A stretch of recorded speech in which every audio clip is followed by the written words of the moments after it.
What's up, you guys? Thanks for tuning in for a new video.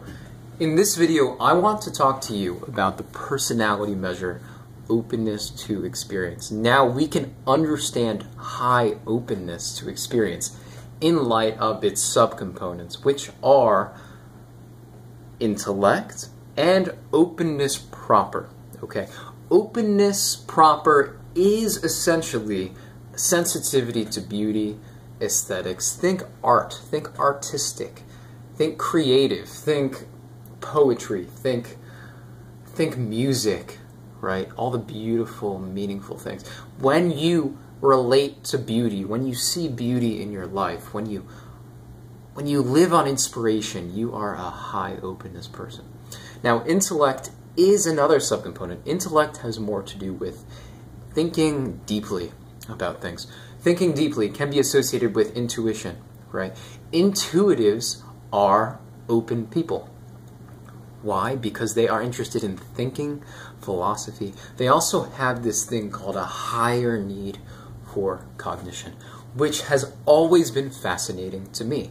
If you are high in need for cognition, you can watch an advertisement that would be trying to sell you a product or move you emotionally through some kind of heuristic bias or cognitive style.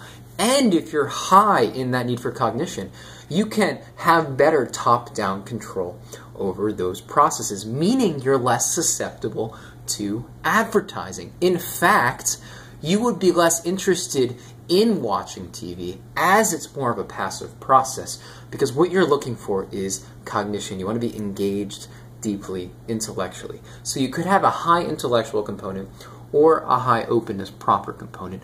Those together make up the openness measure. So you might be wondering, Joey, how open are you?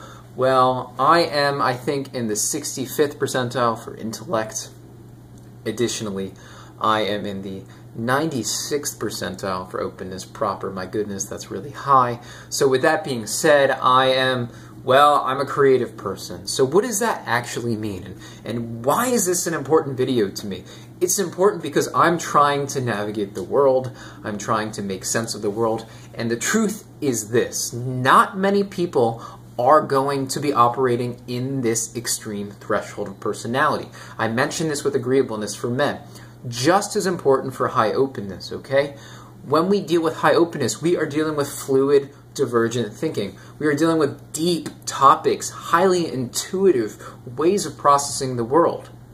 And when you're dealing with people, when you're working in the world, you have to understand that you have to meet people where they're at. Not many people are going to be as interested in ideas or in creative expression as you are. So with that being said, is there any real value to this? Well, of course there is. High openness. Well, high openness gives you, well, I guess to me it's a sensitivity to beauty, right? I think that I aim to lead in some sense. I can see possibilities like this. I can see my values somehow blending and molding with reality in a future vision I have for my life and maybe even for other people. I can bring that hopeful, idealistic frame of reference to a business, to a relationship, to a professional workplace. And this is something that I think we need. Now, is there really a place for that at the bottom of a hierarchy? Not really. So if you are someone who's doing a rote job that could be become automatized by maybe artificial intelligence or something, that is not a job for a high openness person. So you might be wondering, what in the world can I do as a high openness person to make a living? Well, probably not that much. My advice to you is get a job that will allow you to have autonomy.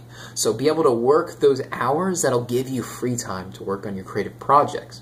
So I'm looking at nursing right now, and hopefully I'll be able to have a 3-day work week and then afford other time for my creative / intellectual pursuits, whatever they may be. So I'm hoping that's going to work out pretty beautifully for me.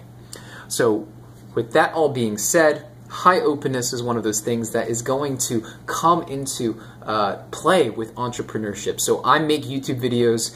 You might not be surprised, but not many people do, and the people who do, well, they're probably high in this measure as well.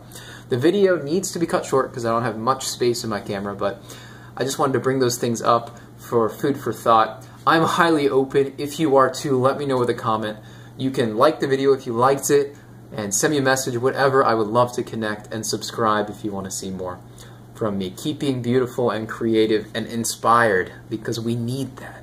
Take care, you guys.